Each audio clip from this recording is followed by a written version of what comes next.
Lalaking mananahi sa isang panahian. Ipinagpalit ng asawa ngunit makalipas ang ilang taon ay sising-sisi ang babae dahil sa pagtatagumpay niya sa buhay. Alamin kung paanong ang minaliit na mister ay pinag-aagawa ng mga kababaihan sa kanilang lugar. Ano ba naman yan, mahal? Sinabi ko naman sa iyo na may reunion kami ng mga dati kong kaklase bukas. Paano ngayon yan? Paano pa ako makakapunta roon kung ganito lang ang mukha ko? Dapat magpapariband ako bukas para naman maganda akong tingnan doon. Sabi ng 30 taong gulang na si Carla. Mahal, pasensya na. Nagastos ko kasi yung pera na ibibigay ko sana sa'yo. Ibabayad ko muna sa mga utang kay kumpare. Sabi naman ni Jomar. Sino kumpare?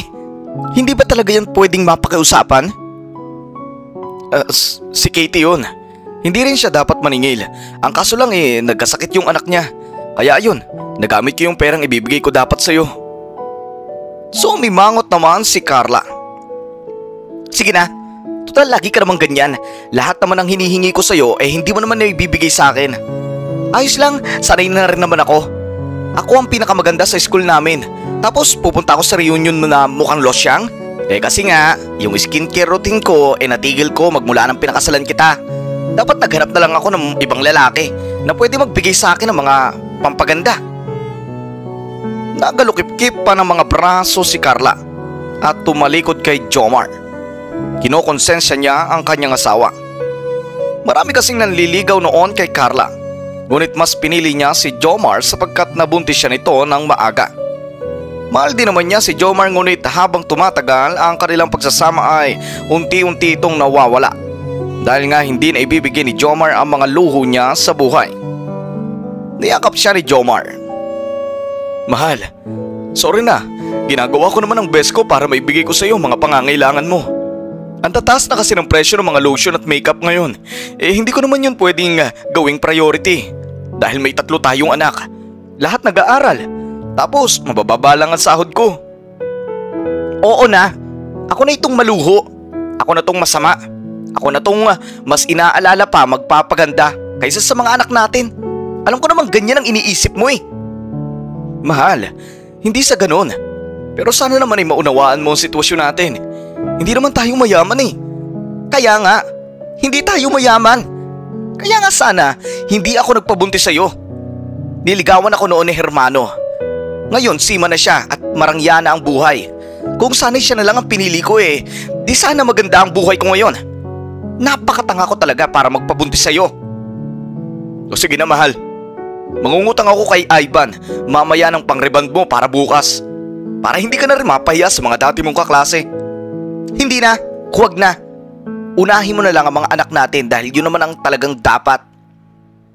Pagpapakipot naman ni Carla, pero alam niyang itutuloy pa rin ito ni Jomar. Nang araw ngang iyon ay nangutang siya kay Ivan ng 3,000. Kay Ivan upang may maipagpariban si Carla. Nahirapan pa siyang makautang sa kaibigan dahil may utang pa siya rito na hindi pa niya nababayaran. Ang sabi pa ni Ivan ay bayaran na muna niya ang utang niya rito bago siya umutang ulit. Ngunit nagdoble siya sa pagmamakaawa para lamang mapautang ulit ng kaibigan. Gumawa pa siya ng mga nakakaantig na kwento para lamang kaawaan siya ng kaibigan. Sa uli nga ay napautang din siya nito. Kagat niya itong ibinigay kay Carla. Oh, ito na Carla. Yung 3,000 na hinihingi mo. Inutang ko pa yan kay Ivan para lang maibigay sa'yo. Alam mo naman gagawin ko ang lahat para mapasaya kita. Tinanggap naman ito ni Carla. Ayos lang ba talaga to sa'yo? Paano naman ang mga bata? Huwag mo akong alalahanin dahil kaya ko namang pumunta roon ng napakasimple lang. Pasensya na sa mga nasabi ko kanina. Medyo na-disappoint lang talaga ako. Pagpapanggap niya. Hindi, mahal. Tanggapin mo na yan. Iba pa yung mga sa mga anak natin. Hindi naman kasi sila ganun kagastos. Kaya ko naman silang bigyan ng mga baon nila araw-araw. Ngumiti naman si Carla. Salamat dito, Jomar, ha? Pasensya na rin sa mga nasabi ko kanina. Hindi ko naman talaga yung ginustong sabihin. Ayos lang, mahal. At tinalikan ni Jomar si Carla. Kinabukasan niya, 3:00 pa lamang ng hapon ay nagpunta na si Carla sa salon upang magpa-rebond ng buhok. Nakapagtsikahan pa siya sa babae niyang parlorista na siya nag-aasikaso sa kanya. Ito ay si Benedicia na dati rin niyang kaklase noon. Nako Carlita, siguradong gaganda ka ngayon sa reunion. Dapat lang, ako ang pinakamaganda sa section namin noon. Aminin mo yan, Benedicia. Kaya nga marami nang liligaw sa akin noon. Tama, pak na pak. Carlita yan. Alam mo bang pupunta rin si Hermano bukas, bakla? Alam mo bang ang sarap-sarap pa rin niyang hanggang ngayon? Pinapanood ko pa nga yung mga kaldag doon sa TikTok. Talaga ba? Pupunta siya doon? Diyos ko, pinapanood ko rin ang mga video nun sa TikTok. Ang sarap pa rin niya hanggang ngayon.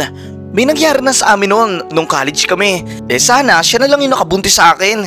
Gaga ka kasi. Kung kanin-kanino ka lang kasi nagpapatikim. Sana hintayin mo na lang na nabuntis ka ni Hermano. Di sana maganda na ang buhay mo ngayon. May asawa na ba ngayon si Hermano? Tanong ni Carla. Wala pa. Bakit? Bakit mo natanong?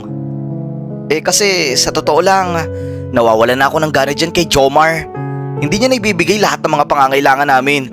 Diyos ko, ang tamad-tamad. Wala talaga mangyayari sa mga anak namin dahil sa katamaran niya. Ito nga paribad ko pinanghiram ko pa ito. Nakakaalibadbad lang. Asawa niya ako at responsibilidad niya na pagandahin ako. Correct, bakla. Hiwalayan mo na yan kung hindi mo na mahal. Kaysa naman mag-aksaya ka pa ng oras dyan kay Jomar, hindi ba? Ibigay mo na lang siya sa akin. Bakla, patay na patay yun sa akin, kaya hindi yun papayag na hiwalayan ko siya. Saway ni Carla. Naku, ikaw talaga Carlita. Good luck na lang sa reunion natin mamaya ha. At nang mag-alas-6 na nga ng gabi ay nagtungo sila sa isang restaurant kung saan ay naroroon ang mahigit 20 niyang dating kaklase sa college. Nagkamustahan sila roon hanggang sa nakita ni Carlita si Hermano na maskulado sa hapit nitong damit. Carlita, tingnan mo, napakasarap niya, di ba? Kinikilig na sabi ni Benedicia. Kinilig na si Carla nang makita ang dating manliligaw. Takam na takam siya sa katawan nito dahil talagang napaka-macho nito. Napakagat pa siya ng kanyang labi dahil gustong-gusto niyang yakapin ang mga malalaki nitong braso. Umupo si Hermano sa taas ni Carla at nagkamustahan niya sila roon. Marami silang napagkwentuhang mga bagay hanggang sa isa-isa nang nagsialisan ang mga dating kaklase. Nauna na ring umalis si Benedicia. Gusto mo bang ihatid na kita sa bahay niyo, Carla? Pag-aya ni Hermano sa kanya nang kaunti na lang sila roon. Nako Hermano, ayos lang ba yun sa'yo? Nakakahiya naman kung makakaistorbo pa ako sa'yo. Huwag mo kong alalahanin. Nakakotse naman ako kaya ayos na ayos lang. At pumayag na si Carla na magpahatid sa bahay. Habang nasa kotse sila ay maraming tanong si Hermano sa kanya. Kamusta na pala kayo ni Jomar? Ayun na nga. Ay, konting-konti na lang ay hihiwalayan ko na. Napakawalang kwentang asawa, nakakatamad. Paninira nito. Di hiwalayan mo na kung ayaw mo na sa kanya. Ay eto na nga, at syempre iniisip ko rin ang kapakanan ng mga bata. Pero kung hindi lang dahil sa kanila, matagal ko na talagang hiniwalayan yan. Gusto mo ba munang pumunta sa bahay ko? Walang tao ron. Alam na ni Carla ang ibig sabihin ng paanyayang ito ni Hermano. Gusto niyang may mangyari sa kanila at dahil gusto rin naman niya ay pumayag siya.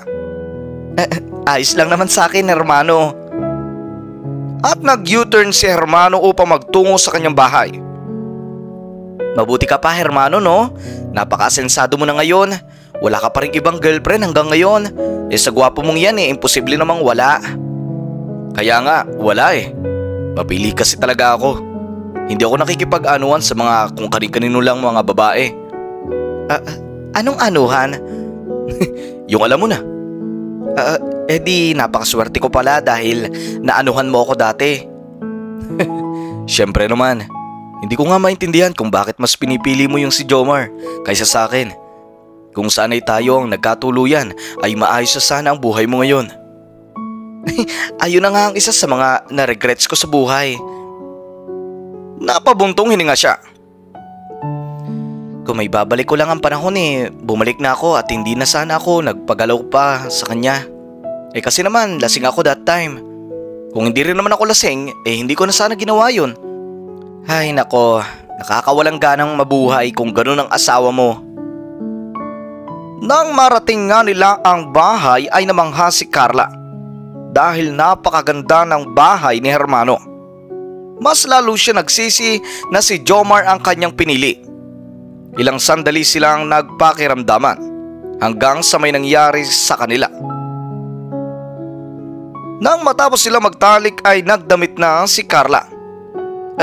Hermano, wala sana makalam nito ha? Carlita, mahal pa rin kita. Magkabalikan na lang tayo at iwalay mo na yung asawa mong yan. Nagulat naman si Carlita sa nalaman niyang ito. Hindi siya makapaniwala. At the same time ay tuwang-tuwa siya.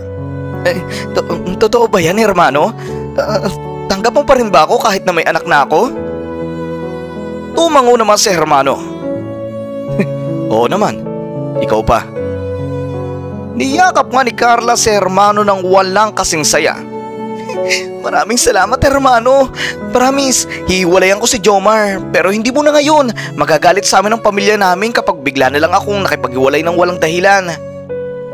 Kailangan mong gumawa ng plano para mapasama si Jomar sa pamilya nyo. Para ikaw ang kampihan nila at para sa iyo mapunta ang kustodya ng mga bata. Suwestyon naman ni Hermano. At matapos nga nun ay umalis na si Carla. Samantala habang nakikipagsiping ang salawahang si Carlita ay napapagod si Jomar sa trabaho bilang mananahi sa isang kumpanya. Pinagalitan pa siya ng kanyang boss dahil may nagawa siyang mali sa tinatahi niya, dahilan upang maaksaya ang ilang mga tela. Alas 10 ng gabi nang siya'y makauwi dahil marami siyang tinapos. Naglakad na lamang siya pauwi dahil wala na siyang dalang pera. Kumakalam na ang kanyang tiyan dahil sa gutom. Pag uwi niya sa bahay ay nagtungo siya sa kusina upang kumain. Ngunit pag uwi niya roon ay walang pagkain. Kaagad siya nagtungo sa kwarto nilang mag-asawa upang hanapin ang kanyang misis. At naabutan niya itong nakikipag-text sa kanilang kama. Kiting-ngiti pa si Carla habang may ka-text. "Mahal," pagtawag ni Jomar dahilan upang halos sumabog sa gulat ang puso ni Carla. Naitago nito kaagad ang cellphone. Kaduda-duda ang kanyang mga kinikilos. "Oh, bakit? Diyos ko naman, mahal, nakakagulat ka naman." Naiirita nito ang sambi. "Mahal, hindi ka pa yata nakakapagsaing. Anong kinain ng mga bata?" Nag-uwi ako ng pagkain galing sa reunion namin. Titirahan dapat kita ng pagkain. Kaya lang, kinain naman ni Pamela yung sa'yo. Pagsisinungaling nito. Ang totoo niyan ay binigyan siya ni Hermano ng pera at ginamit niya ito pambili ng pagkain sa karinderya sa labas. Napasarap ng kain ng kanyang mga anak kaya ang pagkain sana para kay Jomar ay naubos ng mga anak. Lalabas sana siya upang bumili ulit ng pagkain para kay Jomar. Ngunit sarado na ang karinderya. Magsasaing sana siya para kay Jomar ngunit nag-text sa kanya si Hermano. At napasarap ang usapan nila roon. Dahilan upang makaligtaan niya ang pagluluto ng pagkain. Mahal, sana nagluto ka na lang nung naubos nila ang pagkain. Alam mo bang 1 oras ako naglalakad dahil wala akong perang pampamasahe? Gutom na ako. Nakakabad trip naman to. Naggalit-galitan si Carla. Di sorry. Ito na nga at magsasaing na nga. At nagdabog si Carla habang naglalakad pababa. Kumakalabog ang bawat hinawakan niya dahil sinasadya niya yon. "Ayan na, nagsasaing na para sa'yo. Akala mo ba ikaw lang ang napapagod, Jomar? Hindi mo lang alam na napapagod din ako na alagaan niya mga anak mo. Ang tigas na mga ulo." Pangungonsensya niya. Hindi na lang ito pinatulan pa ni Jomar at sa halip ay bumaba na lamang ito at hinintay na maluto ang sinaing. Napahawak na lang sa ulo si Jomar sapagkat sumasakit ang kanyang ulo sa katigasan ng ulo ng kanyang asawa. Hindi na niya ito kinausap pa ng maayos. Nang maluto nga ang sinaing ay bumili siya ng sardinas sa labas at kumain na. Inaya pa niyang kumain si Carla ngunit hindi siya nito pinansin. Kaya sa uli ay mag-isa na lamang siyang kumain. Sa kalagitnaan ng kanyang pagtulog sa gabi ay nagising siya nang wala sa kanyang tabi si Carla. Hinanap niya ito sa buong bahay ngunit hindi niya ito mahanap. Nahanap na lamang niya ito nang lumabas siya. Nakita niya itong nakangiti sa ilalim ng puno habang may ka-text sa cellphone. Nilapitan niya ito. Gulat na gulat pa ito at kabado nang dumating siya. "Mahal, bakit nandito ka? Sino yung kausap mo?" Si Benedicia. Si Benedicia ang kausap ko. Pinag-uusapan lang kami tungkol doon sa reunion namin kanina. Bakit ka nandito? Huwag mo sabihin pinag-iisipan mo ako ng masama. Hindi naman sa ganun. Nagtaka lang ako kung bakit wala ka sa loob ng kwarto. Tama na yan at matulog na tayo. Nagpatuloy ang pangungulo niya ni Carlita. Halos araw-araw siyang nakikipagkita kay Hermano sa bahay nito at doon ay gumagawa ng lahat ng uri ng kahalayan. Isang araw pa nga ay inaya niya itong magtungo sa kanilang bahay upang doon gawin ang kanyang kataksilan. Bumisita nga si Hermano sa kanilang bahay at doon gumawa ng milagro. Nang pauwi na si Hermano ay saka naman dumating sa bahay si Jomar na noon ay napaaga ng uwi dahil pinauwi ito ng boss. Masama kasi ang pakiramdam nito. Gulat na gulat pa si Carla nang makitang napaaga ng uwi ang asawa. Carla? May bisita ka pala? Sabi ni Jomar. Oo par, ako nga pala si Hermano. Dati akong kaklase ni Carla. Napakagwapo naman pala ng asawa ng kaklase ko. Alam mo bang marami siyang magagandang kwento tungkol sa'yo? Nahiya naman si Jomar sa papuring ito. Naku, wala yun. Nagmerienda ka na ba? Oo, nagmerienda na ako. Pinakain na ako ng asawa mo. Ang sarap nga ng inihanda niyang pagkain sa akin eh. Actually, palis na nga ako. Ingat na lang kayo ha. Ikaw rin par, mag-ingat ka. Sabi naman ni Jomar at umalis na nga itong si Hermano. Makalipas ang ilang araw ay nag-isip si Carla ng paraan kung paano niya hiwalayan si Jomar nang hindi magagalit sa kanya ang kanilang pamilya. Gusto niya itong iset up kaya naman nag-rent siya ng isang babae upang akitin si Jomar. Sinet up niya si Jomar para magmukhang nangangaliwa ito. Pinakunan niya ito ng litrato na kasama ang babaeng nirentahan niya. Matapos ang ilang araw ay ipinakita niya sa pamilya ni Jomar ang mga litratong iyon at sinabi nga niya sa mga ito na hihiwalayan na niya si Jomar. Sinabi niyang ginugutom na raw nito ang kanilang mga anak at hindi na raw nito na ibibigay ang mga pangangailangan nila sa bahay.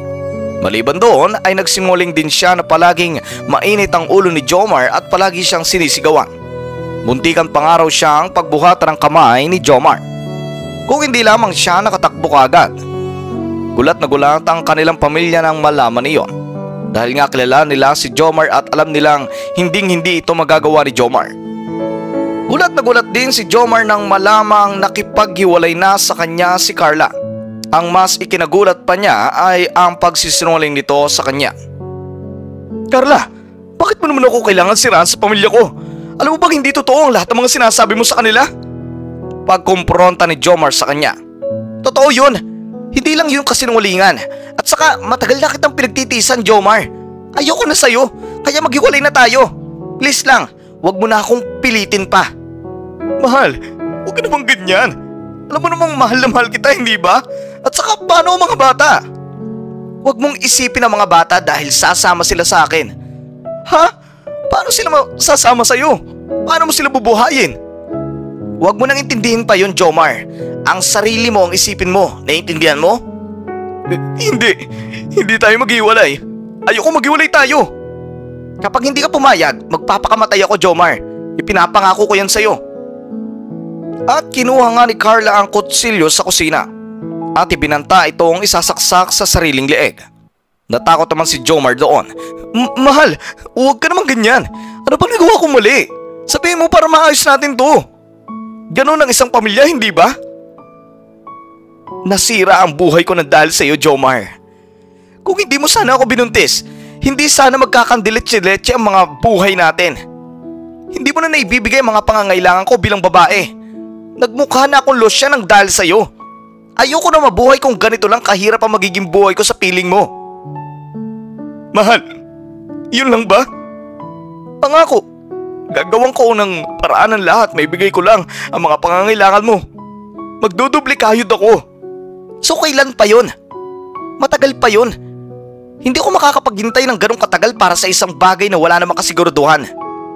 Pumayag ka na lang na makipaghiwalay kung ayaw mong dumanak ang dugo ko sa pamamahay na to. Napaiyak na lang si Jomar dahil sobra siyang nasaktan sa mga nangyayari sa pamilya niya. Sumuko na lamang siya at umupo sa sopa na bigo. Oo na. Sige na, mahal. Mahal kita kaya gusto kong maging masaya ka, Carla. Kaya sige na. Kung gusto mong umalis at makipaghiwalay, gawin mo na. Nagpunas ng luha sa mga mata si Jomar. Ibinaba naman ni Carla ang kutsilyo at umakyat sa kanilang kwarto at kinuha ang kanyang mga gamit. Na makapagligpit ay bumaba na siya sa sala at nakaupo pa rin sa sopa si Jomar. Maghanap ka na lang ng ibang babae na makokontento sa ganitong klase ng buhay. Dahil ako, hindi ko kayang mabuhay sa ganito. Gets? At matapos nga nun ay umalis na si Carla. Nagdesisyon siyang kunin na lang ang mga bata sa mga susunod na buwan. Pero sa ngayon ay gusto muna niyang pumunta kay Hermano at doon magsimula ng panibagong buhay. Hindi nakatulog ng mahimbing si Jomar ng gabing yon. Iyak siya ng iyak sa kanyang kama habang inaalala masasaya nilang alaala ni Carla. Sobrang mahal kasi niya ang babaeng ito kaya sobrang sakit sa kanya na malaman na dito na magtatapos ang kanilang pagsasama. 2 buwan ang lumipas at unti-unti nang humihilom ang sugat sa puso ni Jomar. May pagmamahal pa rin siya para kay Carla ngunit kaunti na lamang ito. Ilang buwan na lamang mula ngayon ay makakalimutan na niya ito. Isang araw ay dumating si Carla sa bahay at kinukuha nito ang mga bata mula sa kanya. Natural ay hindi siya pumayag at nagmatigas siya. Hanggang sa pumamagitna na ang barangay at sinabi nga nilang ang 2 nilang anak na mabababa sa 7 taong gulang ay mapupunta kay Carla. At panganay naman nilang anak ay sa kanya mapupunta. Hindi matanggap ni Jomar ang desisyon na iyon ng barangay ngunit sa huli ay wala rin siyang ibang nagawa. Nagkaroon na lamang sila ng kasunduan na kada linggo ay magkikita sila at hindi nila pwedeng ipagdamot ang kanilang mga anak sa isa't isa. Makalipas ang ilang buwan ay nananatiling single si Jomar. Sinikap niya maging matatag. Unti-unti na ring nawawala ang kanyang pagmamahal kay Carla. Nalaman din niya na si Carla ay mayroon na palang relasyon kay Hermano. Naiyak pa siya nang malaman noong bumisita si Hermano noon sa kanilang bahay. Ay doon nagsimula ang pangangalun niya ng dating asawa. Nasasaktan man ay tinanggap na lamang niya ang lahat para sa kanyang mga anak. Isang araw ay nakilala ni Jomar sa trabaho si Lorna. Biyuda rin ito dahil namatay ang asawa nito. Nagka-developan sila sa isa't isa hanggang sa naging sila ng 1 buwan. Matapos ang 1 buwan ay nagdiwang sila ng isang simpleng kasal. Mahal niya si Lorna dahil mahal din siya nito nang walang hinihinging kapalit. Hindi ito maluho na katulad ni Carla. Natuto na siyang magmahal ng taong hindi bumabase sa pisikal na itsura, kung hindi sa kung ano ang laman ng puso at isipan nito. Habang nasa loob sila ng kasal ay sinigurado ni Jomar na walang masamang masasabi si Lorna sa kanya. Nagdoble kayod siya para lamang masiguradong maibibigay niya ang lahat ng pangangailangan nito sa buhay. Makalipas ang 2 taon ay na-promote si Jomar sa trabaho bilang isang supervisor. Maliban dito ay naging successful din ang online selling ni Lorna sa TikTok, na kung saan ay umaabot ng 3,000 araw-araw ang kinikita nito sa pagtitinda ng mga damit at mga kung ano-anong pampaganda. Nagtulungan ang mag-asawang ito para maging maginhawa ang kanilang buhay. Tumulong si Lorna sa mga pangangailangan nila sa araw-araw at hindi ito umaasa lamang kay Jomar. Sa kanilang pagtutulungan ay napaayos nila ang kanilang bahay at nakapagpatayo ng maliit na sari-sari store sa ibaba noon. Maliban doon ay nagpatayo rin sila ng maliit na parlor sa kanto, kung saan ipinagkatiwala nila ang pangangalaga nito sa kapatid ni Lorna. Isang araw ay nagulat si Jomar nang makita si Carla sa harap ng kanyang bahay. Bitbit ang 2 niyang mga anak. Kita ang lungkot sa mukha ni Carla. Puno rin ito ng pasa sa katawan. Sino ho kayo? Tanong ni Lorna. Saka naman lumabas si Jomar ng bahay. Carla? Anong ginagawa mo rito? Bakit puno ka ng pasa sa katawan? Jomar, gusto ko na makipagbalikan sa'yo. Pinagsisisihan ko nang hiniwalayan kita. Umiiyak na sabi ni Carla. Anong ibig mong sabihin, Carla? May asawa na ako. At saka ano nangyari sa relasyon niyo ni Hermano? Masama siyang lalaki, Jomar. Malayong malayo siya sa'yo. Palagi niya akong binubugbog at napakarami pa niyang babae. Pinagsisisihan ko nang ipinagpalit kita sa kanya. Carla, may asawa na ako. Hindi tayo pwede magbalikan. Hindi, hiwalayan mo siya, Jomar. Mahal mo ko, hindi ba? Nangako ka sa akin na hindi mo ko iiwan. Anong nangyari sa pangako mong yun? Carla, naririnig mo ba ang sarili mo? Nawawalan ka na ba ng kahihiyan? Huwag mo nang guluhin ang pamilya ko dahil masaya na kami. Please lang. Kung hindi mo kayang alagaan ang mga anak natin, pues, ibigay mo na lang siya sa akin. Lumuhod si Carla kay Jomar. Please, Jomar, maawa ka sa akin. Lubog na ako sa utang. Kailangan ko mabayaran ang utang ko dahil kung hindi ay ipapakulong nila ako. Pinagsisisihan ko na rin naman kung ano nangyari sa atin sa nakaraan. Babayaran ko ang utang mo. Magkano ba yun? 20,000. Babayaran ko yun basta ibigay mo lang sa akin ng mga anak ko. Hindi mo rin naman sila kayang alagaan eh. Paano ako? Iiwan mo na lang ba ako sa ere? Ganun na nga. Dahil tapos na tayo. Wala na tayong relasyon. Hiwalay na tayo. Kahit anong pagmamakaawa ang gawin ni Carla ay hindi na niya mabago pa ang isipan ni Jomar. Sa uli ay binigyan na lamang siya nito ng 20,000 pambayad sa mga utang nito. At iniwan nito ang mga bata kay Jomar. Umuwi na lamang si Carla sa kanyang mga magulang at doon ay umiyak ng umiyak. Sinampal pa siya ng kanyang ina at sinisi sa mga nangyari sa buhay niya ngayon. Kasalanan daw niya ito dahil isa siyang salawahan. Naawa man si Jomar sa kalagayan ni Carla ay wala siyang ibang nagawa kung hindi ang ipagtabuyan nito. Masaya na siya sa piling ni Lorna. Malayong malayo kasi ang karakter ni na Carla at Lorna sa isa't isa. Si Carla ay tanging luho lamang ang gusto at si Lorna naman ay sinasamahan siya sa mga malalagim na yugto ng kanyang buhay. Hindi niya hihiwalayan si Lorna para lamang kay Carla. At magmula nga noon ay namuhay na siyang masaya at sina Jomar at Lorna kasama ang anak ng bawat isa. Naging marangya ang kanilang pamumuhay dahil sa kanilang pagmamahalan. At dito na po nagtatapos ang kwento para sa araw na to. Maraming salamat sa mga nakaabot sa huling bahagi ng kwentong ito. At sa mga hindi pa po nakakapag-subscribe ay mag-subscribe ka na. I-hit na rin ang notification bell nang sa ganon kada may upload tayo ay inyong mapapanood. Hanggang dito na lamang po, ito ang Dagit TV nagpapaalam. Peace out.